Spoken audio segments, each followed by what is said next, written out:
Abra sua Bíblia junto comigo. No Evangelho de Mateus, capítulo 8, desde o versículo 18 até o 22. E Jesus, vendo em torno de si uma grande multidão, ordenou que passassem para a outra margem. E aproximando-se dele um escriba, disse: Mestre, aonde quer que fores, eu te seguirei. E disse Jesus: As raposas têm covis, e as aves do céu têm ninhos, mas o Filho do Homem não tem onde reclinar a cabeça. E outro de seus discípulos lhe disse: Senhor, permite-me que primeiramente vá sepultar meu pai. Jesus, porém, disse-lhe: Segue-me e deixa os mortos sepultar os mortos. Na continuidade da leitura, por favor, me acompanhe em 1 Reis, capítulo 19, versículos 15 a 21. E o Senhor lhe disse: Vai, volta pelo teu caminho para o deserto de Damasco, vem e unge a Azael, rei sobre a Síria. Também a Jeú, filho de Nimsi, ungirás rei de Israel. E também Eliseu, filho de Safate, de Abel-Meolá, ungirás profeta em teu lugar. E há de ser que o que escapar da espada de Azael, matá-lo-á Jeú, e o que escapar da espada de Jeú, matá-lo-á Eliseu. Também eu fiz ficar em Israel 7.000, todos os joelhos que se não dobraram a Baal, e toda a boca que o não beijou. Partiu, pois, Elias dali, e achou Eliseu, filho de Safate, que andava lavrando com 12 juntas de bois adiante dele. E ele estava com a 12ª. Elias passou por ele e lançou a sua capa sobre ele. Então deixou ele os bois e correu após Elias e disse: Deixa-me beijar a meu pai e a minha mãe, e então te seguirei. E ele lhe disse: Vai e volta, porque que te tenho eu feito? Voltou, pois, de ir atrás dele, tomou uma junta de bois e os matou, e com os aparelhos dos bois cozeu as carnes e as deu ao povo, e comeram. Então se levantou e seguiu Elias e o servia. Os dois textos falam sobre chamamento. Outro dia eu estava ouvindo uma jovem ministrar uma palavra lá naquele texto que nós lemos em Mateus, que aliás Mateus resume. Mateus fala de 2 homens, Lucas fala em 3. Mas quando ela começou a falar sobre aquele homem que diz: Senhor, deixa primeiro que eu vá enterrar meu pai. Esse é o segundo. Lucas diz que houve um terceiro. E o terceiro disse: Senhor, deixa primeiro que eu vá me despedir da minha casa. Repentinamente, durante a mensagem daquela irmã, eu me lembrei do caso de Eliseu. Eu fiquei preocupado, porque no caso do Senhor Jesus, o discípulo, não é um curioso, um aventureiro, alguém que vinha passando e que se meteu no meio dos seguidores. Não, era um discípulo. E o discípulo: Senhor, eu vou contigo, mas primeiro deixa que eu vá me despedir da minha família. Lucas, não Mateus que nós lemos, mas Lucas diz que Jesus responde para aquele discípulo: olha, aqueles que lançam mão ao arado e olham para trás, não são dignos da sua chamada.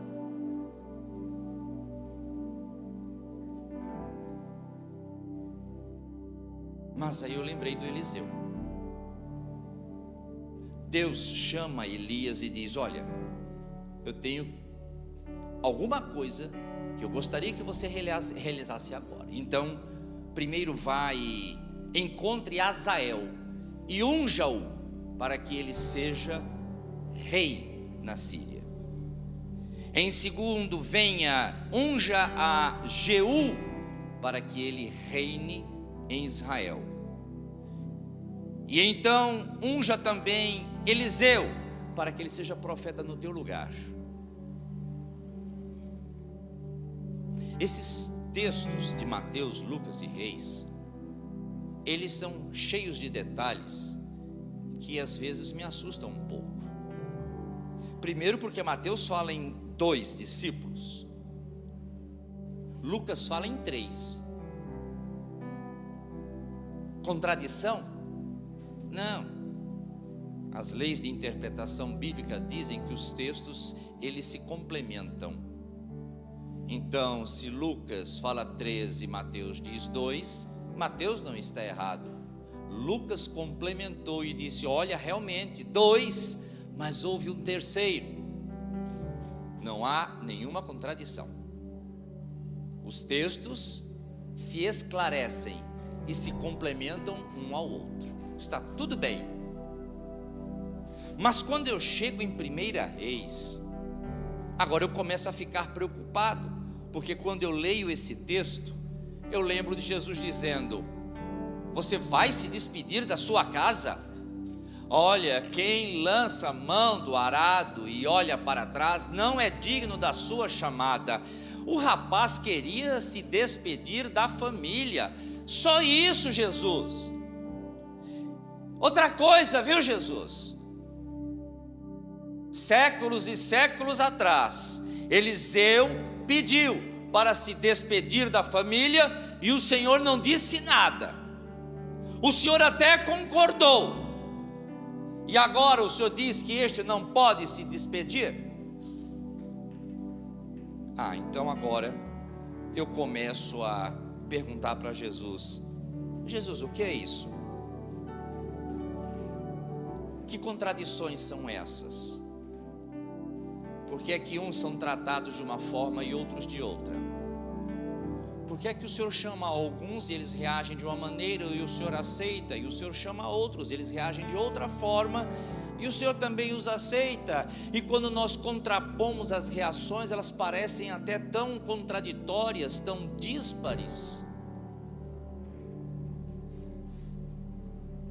Nós não sabemos se aqueles discípulos verdadeiramente seguiram a Jesus, mas nós sabemos que Eliseu, ele seguiu Elias. Isso está bem claro no texto. Chamada.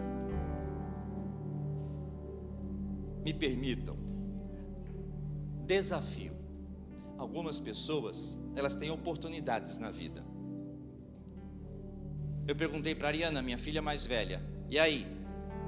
E ela me disse: eu vou fazer engenharia aeronáutica no ITA. Vai ter que estudar muito. E quando viemos a São Paulo, saí de Arujá e fui até São José dos Campos e demos a volta no campus do ITA. Vai ser a tua casa durante 5 anos. Ela vibrou. 1 ano depois, eu perguntei para ela: e então, está se preparando para o ITA? E ela me respondeu: que ITA, pai? Eu vou fazer medicina. E muitas vezes é isso que nós fazemos na vida.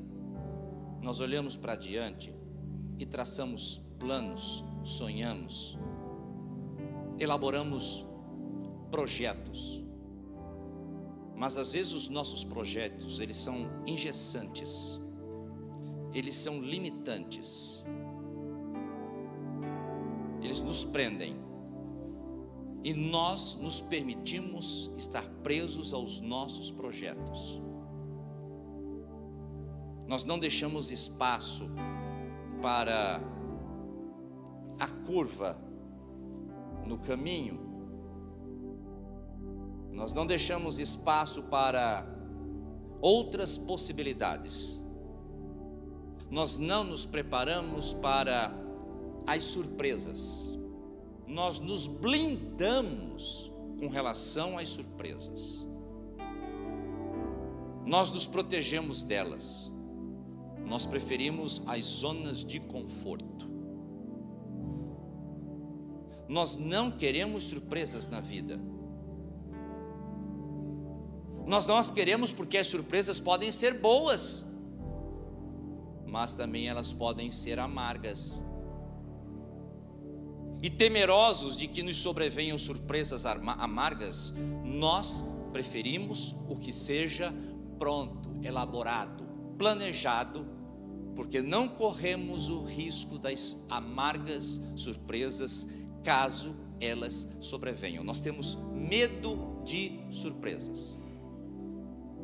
Nós preferimos tratar com o previsível.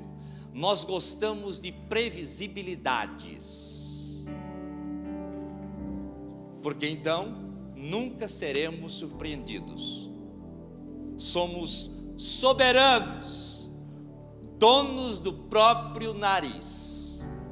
Se houver oportunidades que sejam compatíveis com o que nós havíamos pensado, sonhado, desejado, planejado, e até pelo que oramos, e oramos insistentemente, não há espaço para reviravoltas. Reviravoltas são incômodas.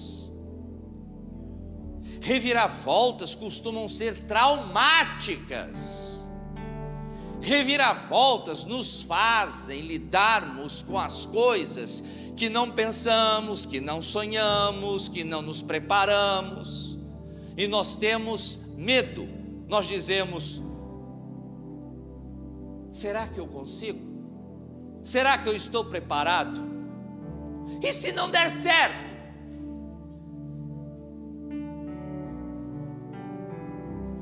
Então os evangelhos nos falam de alguns senhores, alguns talvez jovens.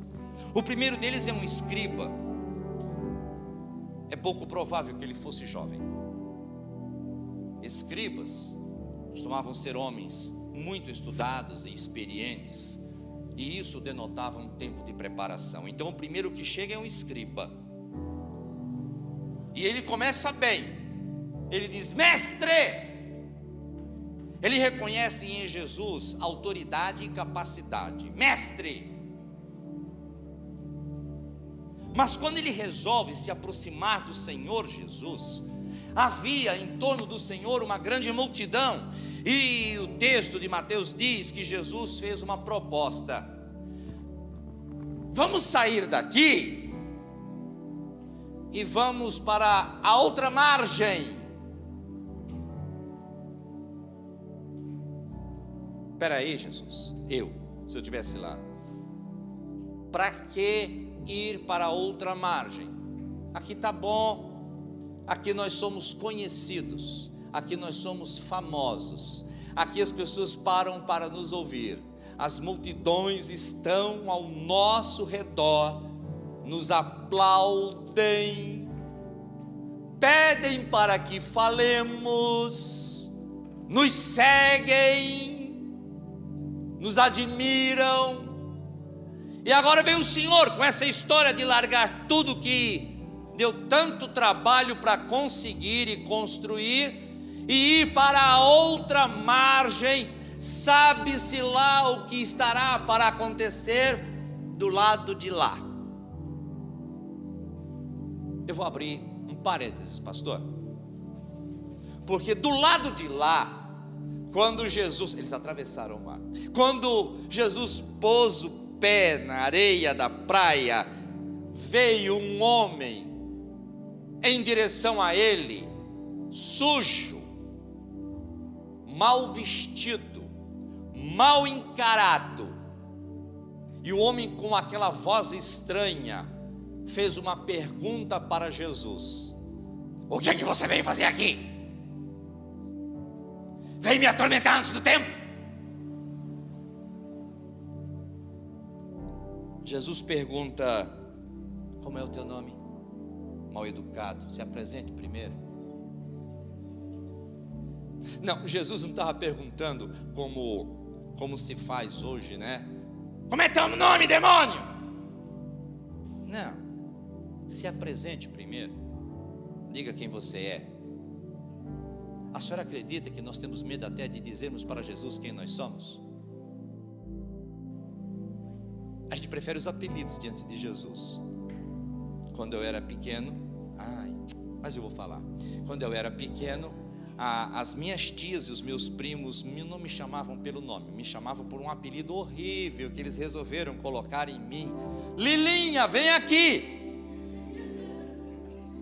Lilinha, pastor. Lilinha. Eu tinha ódio. Mas eu garanto a vocês que muitas vezes, quando nós estamos diante de Jesus Cristo, muito prazer, meu nome é William de Oliveira Melo, mas eu não quero dizer o meu nome todo para Ele. E quando eu estou diante de Jesus, eu prefiro dizer: eu sou Lilinha. Porque quando eu digo Lilinha, eu estou me resumindo. Eu não estou me apresentando inteiro, integral e todo. Eu não estou sendo transparente. Eu prefiro, em vez de dizer: Jesus, eu sou o William de Oliveira Melo. Jesus, eu sou o Lilinha.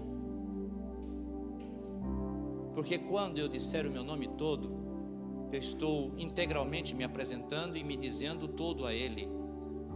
Sou eu, Jesus. Quando aquele menino mentiu, fui eu. Quando aquele menino errou, fui eu. Senhor, sou eu. Eu sei, eu tenho até algumas virtudes, mas eu tenho tantos vícios e tanta coisa errada que eu fiz na minha vida. Sou eu, Jesus. Nós preferimos os apelidos. A gente só quer apresentar a Ele a parte boa de nós.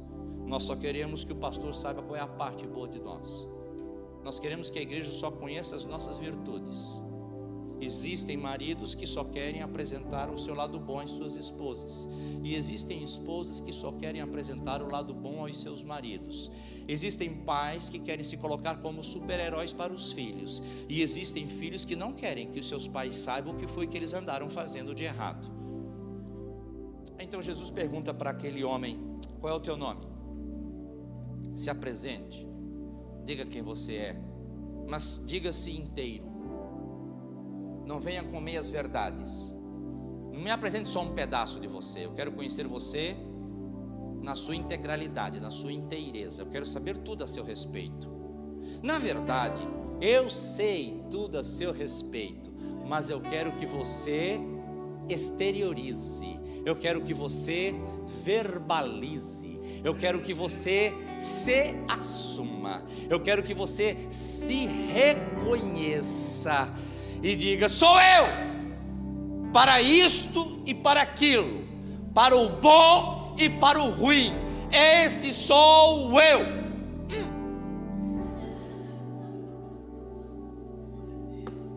O homem se apresentou a Jesus: como é teu nome? Mas o homem, quando ele se apresentou inteiro para Jesus, ele disse: o meu nome é Legião, porque nós somos muitos.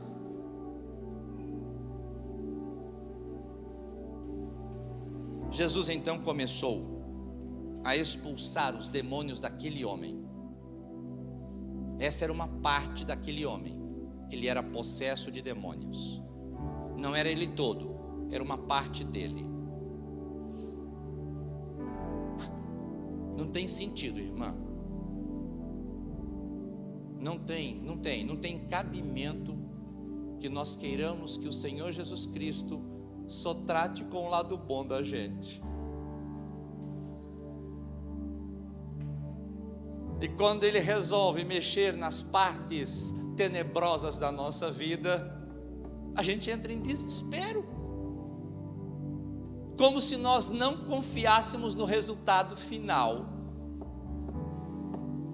como se nós temêssemos o fim da operosidade divina, aonde chegaremos, aonde Ele nos levará. Nós preferimos zonas de conforto. Não põe a mão aí não, Senhor Jesus, porque dói, sangra. Eu vou ter que encarar o meu passado, eu vou ter que lidar com as minhas mágoas, com as minhas decepções, com os meus traumas, com os meus medos. Eu não vou passar tudo aquilo de novo. O problema, meus irmãos, é que quando nós não tratamos o nosso passado, ele nunca deixa de ser passado, ele continua presente. Nós temos que encarar o nosso passado e pôr um ponto final nele para que ele fique passado, para que eu esteja liberto no presente para novos futuros.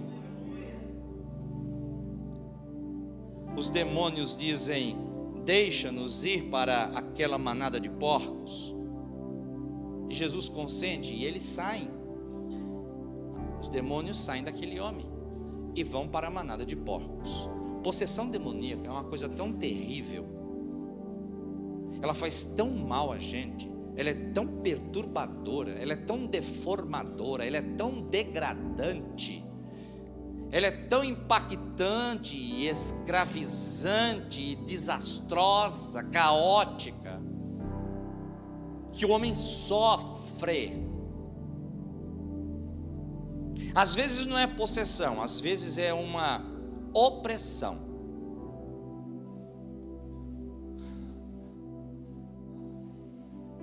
Um aperto, uma inquietação, uma angústia. Mas está tudo bem na minha vida.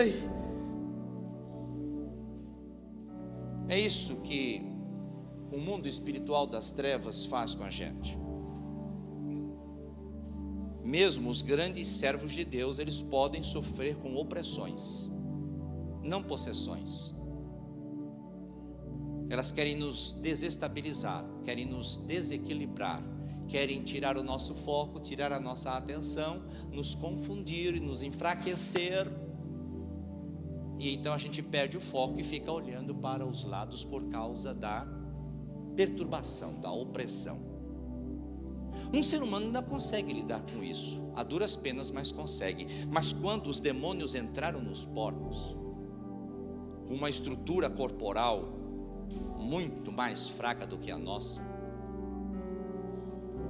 com uma estrutura nervosa muito mais fraca do que a nossa, sem psique, sem emoções, sem sentimentos, sem pensamentos, é um porco, é um bicho, é um animal. Quando está com fome, come. Quando está com sono, dorme. Quando está com medo, corre ou se esconde. É porque tem gente, irmã, que vive que nem um bicho. Quando está com fome, come. Quando está com sono, dorme. Quando está com medo, se esconde. Tem pessoas que vivem a vida instintivamente. Não tem planos, não tem objetivos determinados, não tem foco.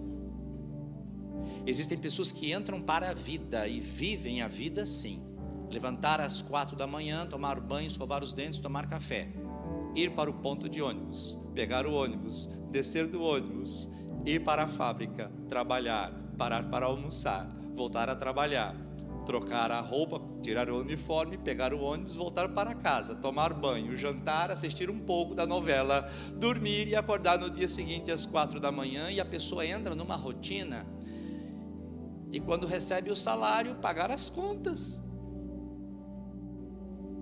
juntar uns trocadozinhos para no Natal comprar aquele tênis diferente. E as pessoas alimentam rotinas, alimentam essas rotinas, acalantam essas rotinas, sem objetivos, sem planos, sem reviravoltas, sem grandes mudanças, sem grandes escolhas, sem maiores responsabilidades, sem perigos, sem arriscar. Porco. E quando os demônios entraram nos porcos, os porcos são estruturalmente tão mais simples do que nós, que quando os demônios entram nos porcos, os porcos não aguentam, enlouquecem, saem correndo e se jogam despenhadeiro abaixo, instintivamente colocando fim a si mesmos, porque não suportam a possessão demoníaca. A perturbação do demônio é tão terrível que os porcos se jogam para se matar. Olha, um animal qualquer, ele tem uma coisa chamada o senso de autopreservação. Os porcos, no entanto, se jogam porque não suportam a possessão. Fecha parênteses. Então, quando Jesus diz, com a multidão cercando Jesus, vamos para a outra banda. Primeiro, mas Jesus, está tão bom aqui. Segundo, Jesus, o que é que vai ter do lado de lá? O senhor sabe por acaso? Não está bom aqui? Jesus, eu prefiro um passarinho à mão do que dois voando. Querendo muito, não teremos nada. Não sejamos audaciosos, Senhor. Não sejamos ousados, Senhor. Jesus, não vamos arriscar, porque nós não temos controle desse futuro. E eu tenho aqui um futuro preparadinho dentro dessa caixa, deste vidrinho de conservas. Está tudo pronto, mastigado, sem nenhum risco. E olha aí no que deu. Foram para encontrar uma legião de demônios. A parte interessante de quando passam para outra banda é que quando você vira a página, Mateus e Marcos diz que depois o homem foi achado limpo, vestido e em são juízo. Uma reviravolta para a qual aquele homem não estava preparado e para a qual ele não tinha nenhuma expectativa. Minha vida vai ser isso sempre, não vai mudar. É isso e acabou, eu já me conformei. O endemoniado gadareno, ele não estava preparado para uma reviravolta na sua vida. E muitas vezes nós não estamos preparados para reviravoltas na nossa vida. Nem ousamos pensar em pagar preços, porque temos medo, insegurança. Nós achamos que somos donos da própria vida. E além de não estarmos preparados para reviravoltas, nós não queremos que o Senhor Jesus faça reviravolta nenhuma. Assim está bom. Com esta vidinha, esta casinha, este carrinho, esta igrejinha, este saláriozinho.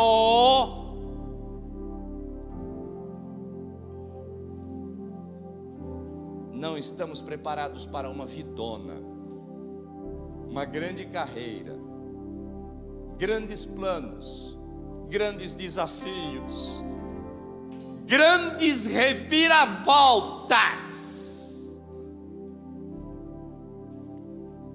Aquele homem estava não preparado, mas transformado. E quando transformado, ele ainda não entendia. Então o ex-endemoniado gadareno, ele limpo, vestido e em são juízo, Ele diz: Senhor, deixa-me ir contigo. E Jesus me surpreende de novo. Ele gosta de surpresas, né? Eu, sinceramente, vocês sabem que eu achei que Jesus ia dizer: venha. Mas Jesus vem com uma resposta que eu diria que nem os paraibanos: oh! Então Jesus diz para ele: não. Como que é? Não. Como assim não? É para te seguir? Não. Volta para os teus e anuncia a eles quão grandes coisas Deus te fez. Porque junto com a reviravolta, junto com a transformação, Deus, Ele nunca vai fazer uma coisa na sua vida sem que não tenha um propósito. Não haverá reviravoltas na sua vida sem que Deus já não tenha um grande projeto para você.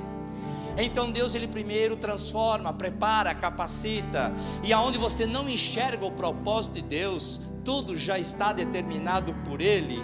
E quando você vem limpo, vestido, em são juízo, achando que você chegou na crista da onda, agora sim, aí Jesus vem com novos planos e diz: bom, agora que eu fiz uma reviravolta na sua vida, eu tenho uma outra reviravolta para você.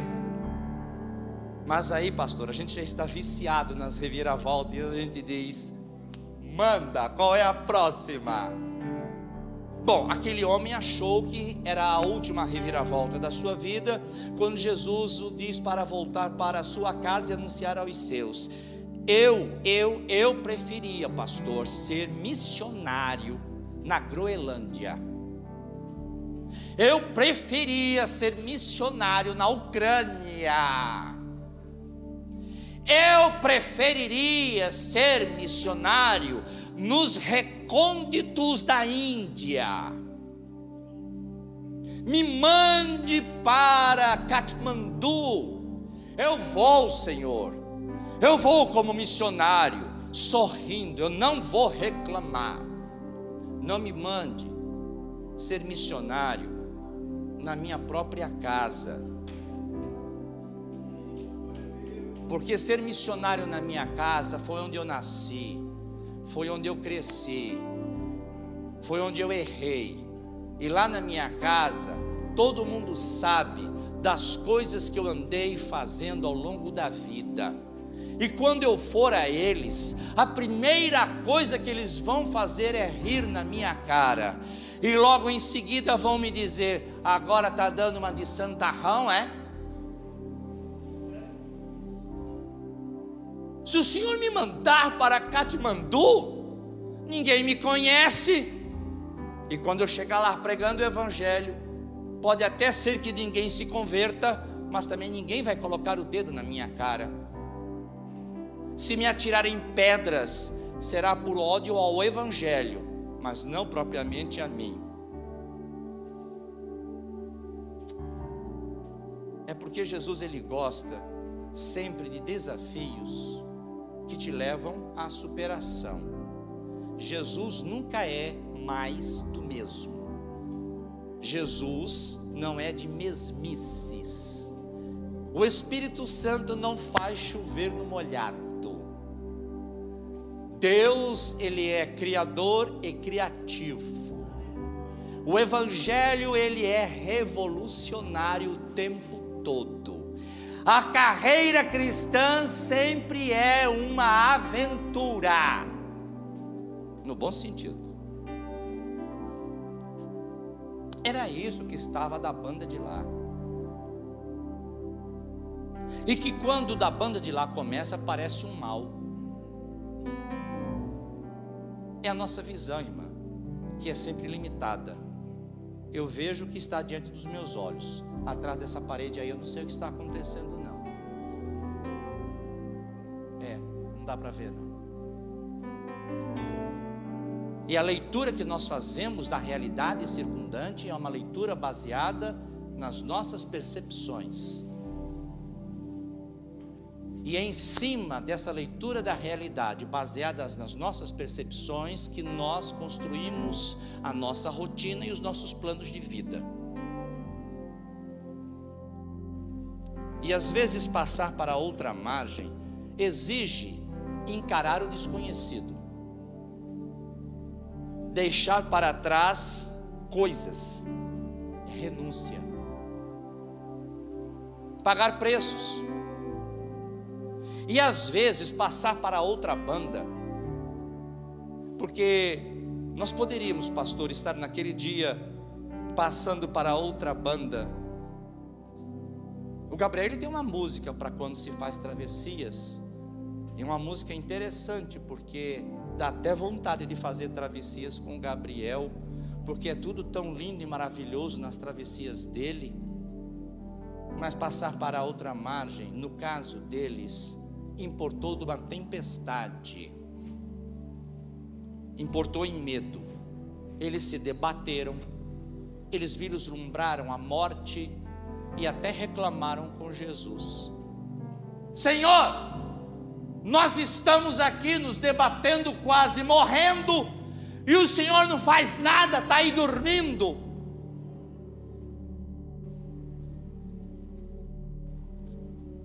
Olha, travessias são difíceis, por causa das renúncias e por causa do inesperado. E travessias podem ser muito difíceis e tempestuosas. Você poderá ter que lidar com ondas que cobrem o barco. Você poderá ter a sensação de fim, a morte está ali, não vai dar certo. Sabe que tem uma coisa interessante nesses textos? Que apesar da tempestade, Mateus, Marcos, eles não dizem que em algum momento os discípulos tenham dito: não vai dar, vamos voltar.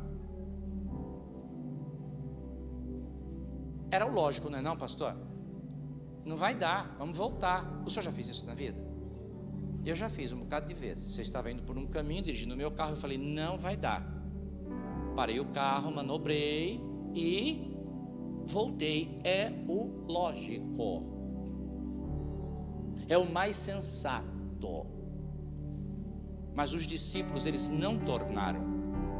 Eles se debateram, ficaram com medo, reclamaram com Jesus, viram a morte de perto, as ondas cobriam o barco, mas eles continuaram remando adiante, com tempestade e com tudo. A parte interessante é que eles acham que Jesus está dormindo e que não está nem um pouco preocupado com eles. Eu costumo dizer que Jesus estava dormindo porque Jesus confiava nos homens que estavam remando. Jesus disse: vem tempestade, mas eu sei, eles vão conseguir. As tempestades na sua vida, Paulo diria que nenhuma luta, nenhuma tribulação nos sobrevirá sem que nós não a possamos suportar. Mas se porventura chegar ao extremo, Ele, o Senhor, também nos dará o escape. Deus confia na sua capacidade de remar contra as ondas, e Ele está tão tranquilo, tão descansado, que Ele diz: deixa eu ficar um pouquinho aqui enquanto você está aí lutando e remando, porque eu acredito, você vai chegar lá. E você não acredita em si mesmo, né? Fazer o quê? Bom, mas tudo isso que eu falei, aqueles homens não sabiam, porque isso era o porvir, era o que estava para acontecer. E quando Jesus fala em ir para a outra margem, aquela da tempestade, do demônio, de ser missionário em casa, antes que tudo isso acontecesse, então chega aquele escriba que não era um jovem, e ele chega dizendo: mestre, e ele diz: aonde quer que fores eu te seguirei. Intrepidez. Mas intrepidez, meus irmãos, pode até soar bonito, mas não tem muito valor quando você não consegue nem sequer aquilatar que existirão desafios. Eu não estou dizendo que você já saiba quais são os desafios, mas que você consiga entender que poderá haver desafios. Como é que você se propõe a servir ao Senhor Jesus Cristo e acha que não vai haver desafios na sua vida? Como é que você se propõe a querer uma outra vida e acha que não haverá tempestades? Como é que você acha que você vai chegar lá, mas que não haverá nenhuma oposição? Que as forças espirituais da maldade não estarão contra você, na contramão de você, em sentido contrário ao seu. Como é que nós queremos mudanças da vida, achando que não existirão obstáculos e desafios?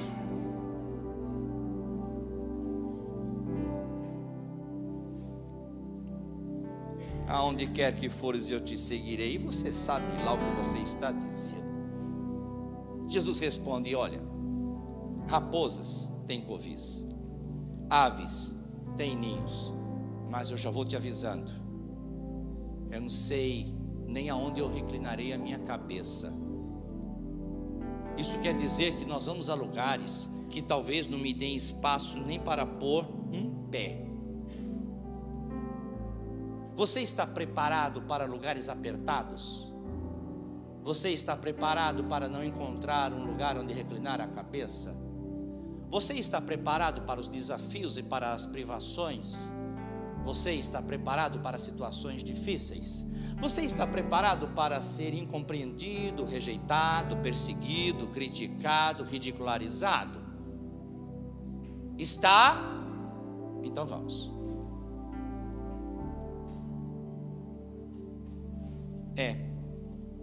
O Mateus, ele preferiu não me dizer se o escriba foi. Então eu vou para outro. E diz: e outro de seus discípulos. Outro de seus discípulos. Não é um aventureiro, não é um qualquer. É alguém que já é discípulo. E esse discípulo vem e diz: Senhor, permite-me que primeiramente eu vá sepultar meu pai.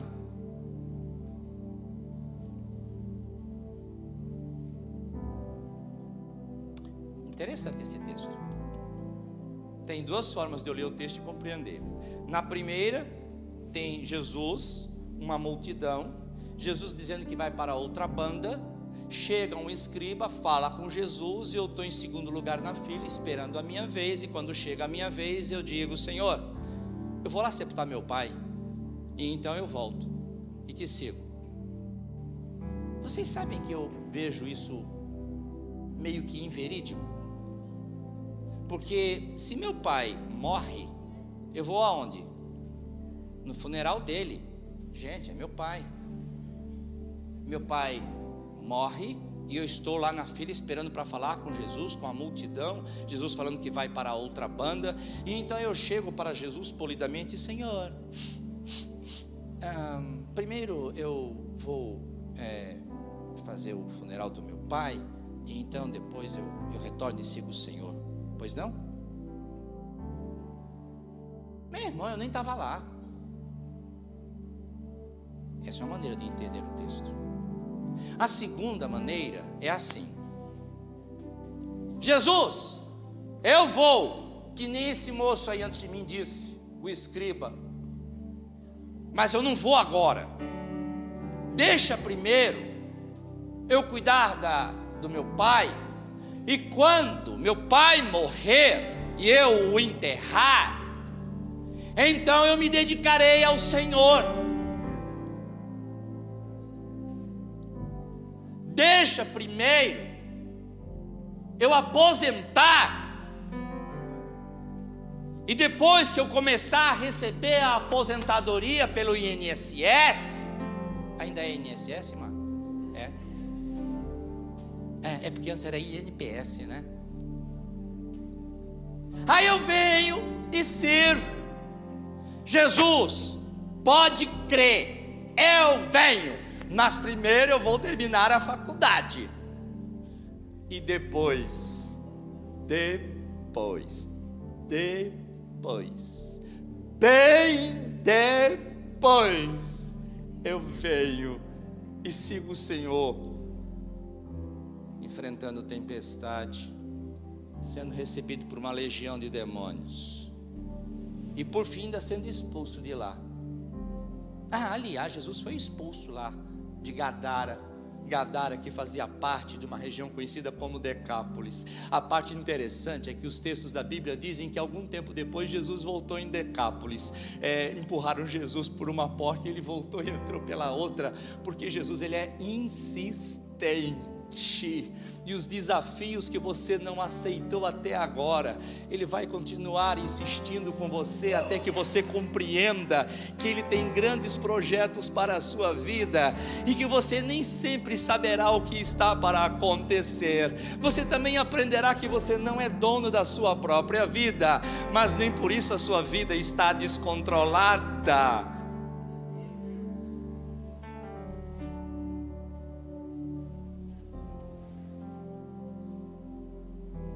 Senhor, permite-me que primeiramente eu vá sepultar meu pai. Não é bem uma questão de prioridades. Isso não é prioridade não, gente. Na verdade, isso aqui me cheira muito mais a desculpa para não aceitar o chamamento agora. A vida da gente é uma vida curta. Moisés escreveu um salmo.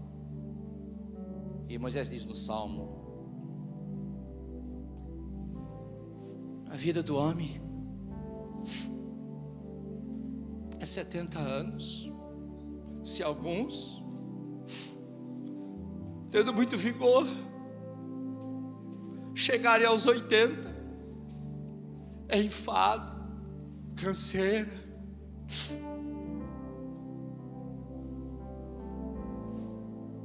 Eu acho que quando Moisés escreveu isso, ele não estava peregrinando com o povo de Israel no deserto. Quando Moisés escreveu isso, ele não estava no Egito, no conforto do palácio de Faraó. Eu acho, sinceramente, meus irmãos, que Moisés escreveu isso quando ele saiu fugido do Egito e ficou 40 anos escondido em Madiã. Então, onde o enfado e a canseira, que até os últimos anos da sua vida ele era um homem ativo, realizador, aos 120 ele estava comandando o povo de Israel. Agora, quando ele foge para Madiã, ele está foragido porque matou um egípcio. O faraó estava caçando Moisés e tentando matá-lo. Ele foi incompreendido pelos seus irmãos. Então ele vai para Madiã se esconder, para começar uma nova vida, porque aquela primeira vida dele deu com os burros na água, acabou, foi uma desgraça. E agora ele quer começar uma nova vida. Mas na segunda vida que ele vai, ele entende que é plano B. É estranho, pastor, como nós às vezes entendemos que se nós fracassamos a primeira vez, plano A, então Deus tem uma alternativa, mas é plano B. Eu já vi pastores e missionários dizerem isso. Se você perdeu o plano A da sua vida, não se preocupe, Deus tem um plano B para você. E aí eles complementam: é verdade que o plano B não é como o plano A, porque plano A é um plano melhor, plano B é um plano não tão bom, mas é um plano. Eu acho que o plano B é melhor do que o plano A. Eu acho que o plano C é melhor do que o plano B e o plano A. Ou será que Deus, Ele começa no melhor e termina com o pior? Em Caná da Galileia, o melhor vinho foi servido por último. Deus levanta os seus profetas e diz: o teu último estado será melhor do que o primeiro. Ele levanta os seus profetas e diz: eu tiro o primeiro para estabelecer o segundo.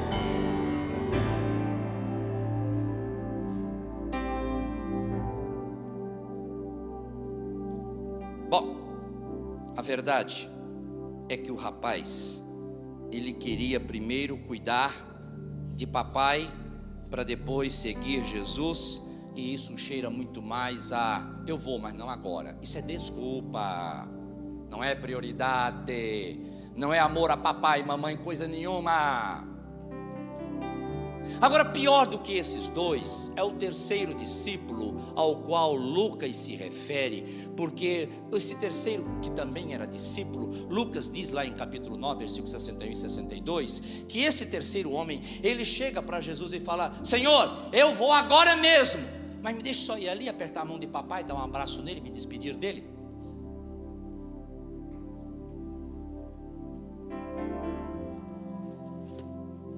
Eliseu. Então Deus levanta Elias e fala: olha, Elias, eu quero que você unja a Azael como rei da Síria, a Jeú como rei de Israel, e a Eliseu para ser profeta depois de ti. Aliás, outro parênteses, Elias não ungiu Azael. Deus mandou, viu? Mas ele não ungiu. Quem ungiu Azael não foi Elias. Eliseu, anos depois, encontra Azael. E Eliseu olha bem nos olhos de Azael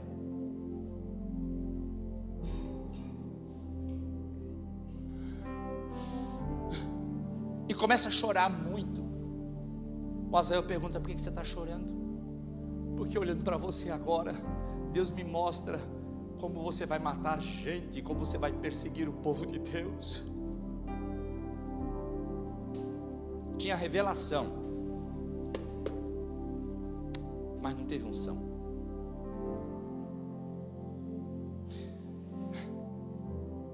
Jeú,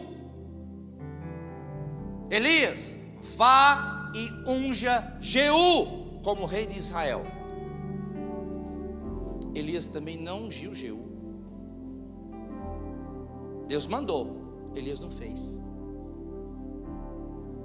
Então, anos depois, Eliseu: mas peraí, era para Elias ungir Jeú. Ei menino, venha cá. E então vem um jovem, pega este chifre com azeite, vai lá e unge Jeú, e sai um moleque com o azeite da unção, e vai lá e unge Jeú a mando de Eliseu, porque Elias recebeu a ordem para ungir, mas não ungiu.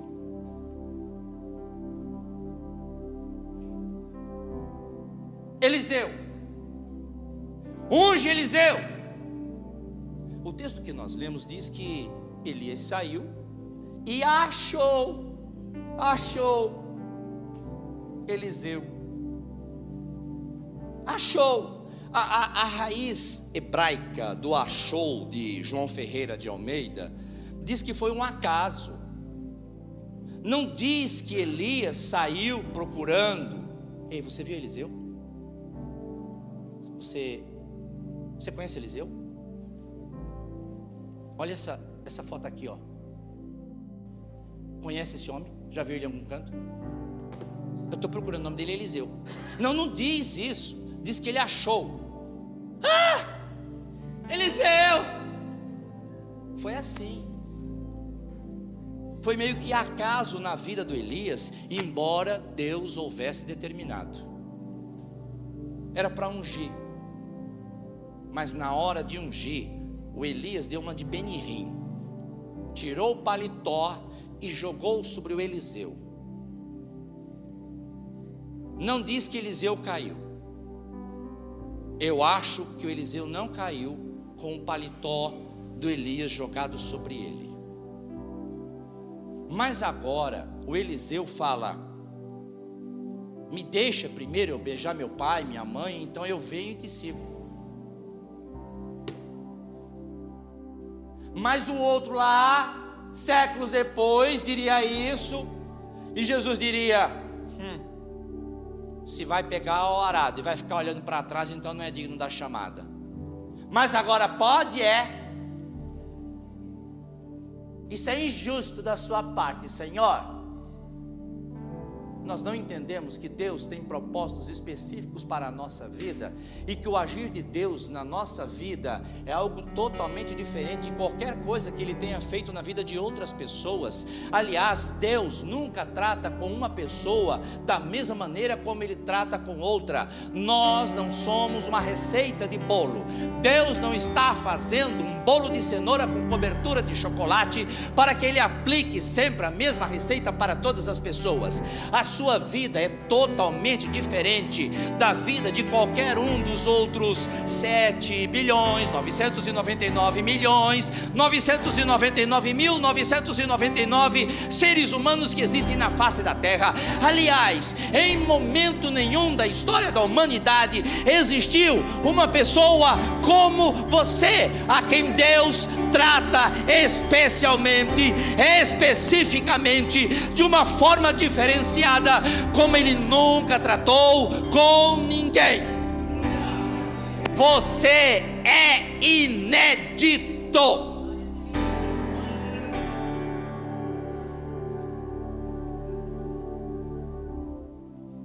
Eliseu,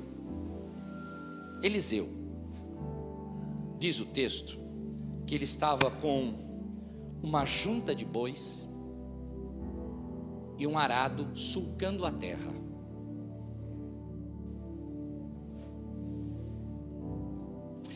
Então eu preciso pensar um pouco sobre isso.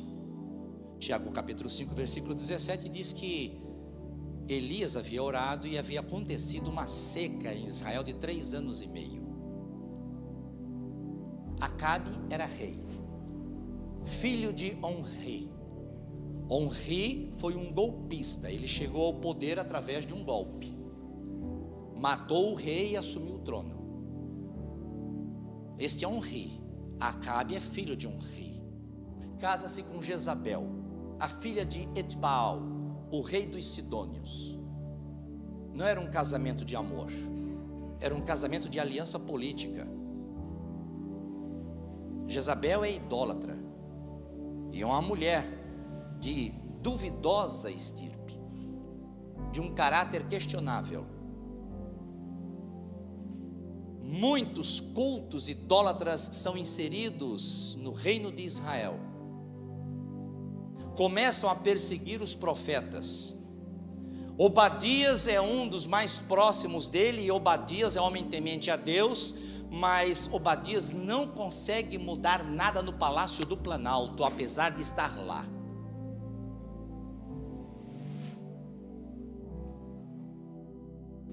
Crise política, crise religiosa, crise espiritual, crise moral, crise ética, crise produtiva, as ameaças dos reinos vizinhos querendo invadir Israel, e o chão. Choveu ontem, mas com a chuva de ontem ainda tem muitos torrões. Nós não produzimos nada o ano passado, nem no ano retrasado, e nem no ano anterretrasado. E o que podíamos ter plantado 6 meses atrás, nós também perdemos. Eu estou arando a terra para desmanchar os torrões, deixar a terra fofinha, mas não vai dar para plantar este ano, porque já passou o tempo do plantio. Então o que eu estou preparando agora não é para colher no próximo ano. Eu estou preparando agora em 2022, mas eu não vou colher em 2023, é para 2024. Vocês estão me acompanhando? Amém? É isso que Eliseu está fazendo. Ele está arando a terra que acabou de receber água depois de 3 anos e meio, e 2022 não tem nada para comer, porque não se plantou nada em 2021. Mas também não se plantou nada em 2020, nem em 2019. A última vez que nós plantamos alguma coisa, 2018 também não conta. Então, a última vez que eu comi alguma coisa foi o que eu plantei em 2017, porque 18, 19, 20, 21, 22, 23, não vai acontecer nada. E apesar de não colher frutos durante quase uma semana de anos, o Eliseu está lá com o arado, sulcando a terra, e existem mais 11 arados sulcando a terra, e ele está por último, ele está com a 12ª junta de bois. Sabe por quê? Porque ele tem adiante de si os outros, e ele fica por último, para ver se os outros estão fazendo corretamente. Ele é a retaguarda, e ele diz: se eles errarem, eu estou atrás e eu corrijo.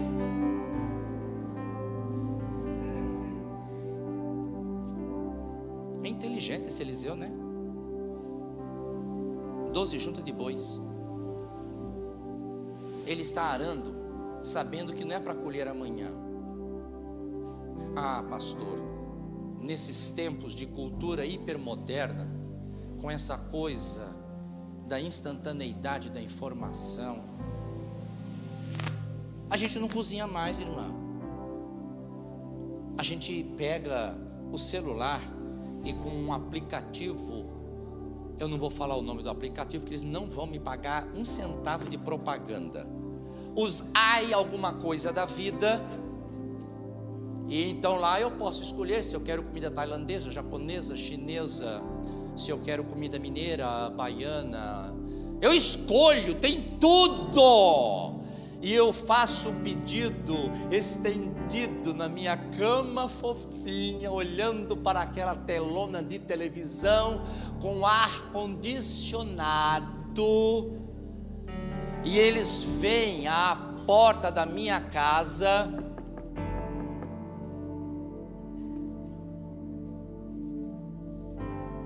Esses são os tempos que nós vivemos, tempos em que nós nos acostumamos a receber tudo mastigado e pronto, e tudo para ontem, sem ter que plantar para só colher em 2024.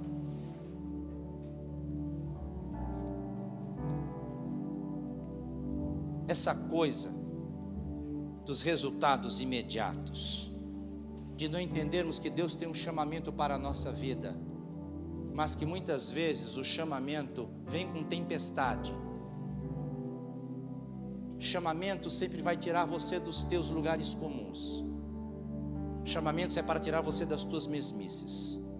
Chamamento é para o inovador. Chamamento muitas vezes vai te levar para coisas que você não espera e não conhece, e às vezes nem desejava, mas Deus sabia o que é melhor para você. Ele faz planos para você, Ele torce por você, Ele trabalha por você, Ele conduz a sua vida, Ele vai te levar a caminhos que você nem imaginava que eram caminhos preparados para você. Mas no caso de Eliseu, ele estava plantando agora, para não colher no próximo ano, talvez só no outro ou no outro, mas ele estava lá arando. Era o projeto de vida dele, e a parte que ele não percebeu é que Deus disse: ok, você está fazendo muito bem, perfeito, grande plano teu, eu sabia, você é um cara esperto, é por isso que eu gosto de você, mas largue o arado, porque agora eu tenho algo muito mais interessante ainda para a sua vida.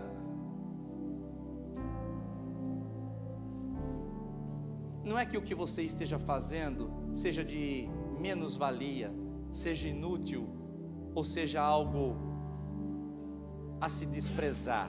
Não! O que você está fazendo é bom, mas entenda-me, porque eu vim como profeta de Deus esta manhã para concluir essa mensagem dizendo a você: pare o que você está fazendo, porque você está no tempo de uma reviravolta de Deus. Deus vai mudar o curso da sua vida e vai te levar a lugares dos quais você não imaginou que iria, e que você vai fazer coisas que você não estava pensando que faria na sua vida. Você não pensava que Deus poderia te desafiar estas coisas, mas Deus tem um novo projeto para a sua vida. Há um novo plano em andamento, há uma revolução chegando, há uma virada de mesa chegando, e por mais que as coisas que você esteja fazendo agora sejam boas, sejam louváveis, sejam positivas, mas Ele vai te levar a um outro plano, de coisas que você não estava esperando, porque há um chamamento de Deus para você, e Ele vai levar você a abrir mão de tudo. Olha, aceitar desafios de Deus, quando nós estamos num estreito e não existem alternativas, isso não é escolha. Escolha é quando eu posso continuar a fazer o que eu estou fazendo. E Deus disse: e aí? Vai ficar aonde está ou quer vir comigo para a outra banda? E você diz: Senhor, eu gosto muito do que eu estou fazendo aqui, eu sei que é bom e é útil para a minha família, mas eu vou largar o arado, e eu não vou fazer isso inconsequentemente nem irresponsavelmente, porque são 12 arados, eu largo este, mas ficam 11 para fazer o que eu estou fazendo. Eu sei, o Senhor vai levantar pessoas para continuar o que eu comecei, então eu não preciso me preocupar em deixar isto não vai se desmantelar, o Senhor vai cuidar, mas agora eu sigo o Senhor. Agora, como eu vou seguir o Senhor, então me permita, eu tenho que ir lá e me despedir. Aí o Elias diz para ele: então vá se despedir. Não tem contradição nenhuma com o texto de Mateus e de Lucas. É porque no caso de Mateus e Lucas, o rapaz na verdade estava usando de um pretexto para não ir logo. Mas no caso do Eliseu, o Eliseu está dizendo: Senhor Elias, me deixe ir lá, porque eu vou lá dar um beijo no meu pai, um beijo na minha mãe, vou fazer uma festa de despedida, eu vou lá colocar um ponto final.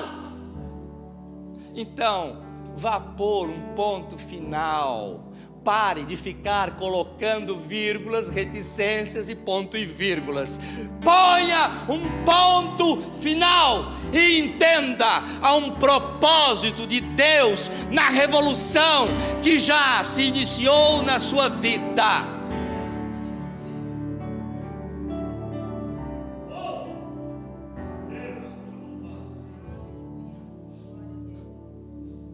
Eliseu se levanta.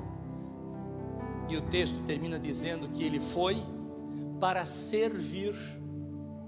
Quando ele estava lá com as 12 juntas de boi, ele era o filho do dono da propriedade. E ele ficava com a 12ª junta, fiscalizando os outros. Está saindo do traço, presta atenção no arado, rapaz. Ele é o chefe. Ele é o filho do dono, ele é o administrador, ele é o sucessor, ele é o herdeiro, ele está por cima, ele é o manda-chuva. Ainda usa esse termo, né? Manda-chuva. Mas agora ele vai pôr um ponto final em tudo isso e vai para ser o quê? Servo. O texto diz que Elias estendia as mãos e Eliseu vinha e colocava água nas mãos do Elias para o Elias lavar as mãos. É porque os recomeços e as revoluções poderão te levar a uma situação que você pense que você perdeu, que você decaiu, mas ela apenas é preparatória para os píncaros da glória aos quais Deus te levará. A história de Eliseu termina com Eliseu dizendo: Elias, eu sei que o Senhor vai te tomar e que Ele já me ungiu para continuar o teu ministério, dá-me porção dobrada do teu espírito. E então Elias sobe num carro de fogo e cavalos de fogo, e Eliseu grita: meu pai, carros de Israel e seus cavaleiros. Ele está querendo dizer o seguinte: e agora? Quem é que vai cuidar de Israel quando Elias for tomado? Deus está olhando e dizendo: é você que eu tenho preparado esse tempo todo para continuar este projeto. A capa do Elias cai e ele pega a capa e volta para a beira do Jordão e diz: se verdadeiramente Deus está comigo, pega a capa e toca no Rio Jordão, o Rio Jordão se abre e Eliseu passa em seco para começar um ministério em que ele realizou 2 vezes mais milagres do que Elias havia realizado. Existe um desafio esta manhã para algumas pessoas que estão aqui, mas existe um desafio esta manhã para algumas pessoas que talvez estejam em casa, ou na escola, ou no trabalho, ou em trânsito, mesmo sendo um domingo. E o desafio de Deus é de que você aceite a reviravolta que Ele está propondo fazer na sua vida, porque Ele tem propósito de fazer coisas muito acima de tudo que Ele já tem realizado na sua vida até hoje. A minha sugestão é: aceite o desafio do chamamento de Deus para a sua vida, e mesmo que você não entenda como vai ser isso, acredite, você nunca teve o controle da sua vida, o tempo todo foi Ele. A sua vida não vai descarrilhar, e Ele vai te usar poderosamente para que o nome dEle seja engrandecido. Deus abençoe vocês.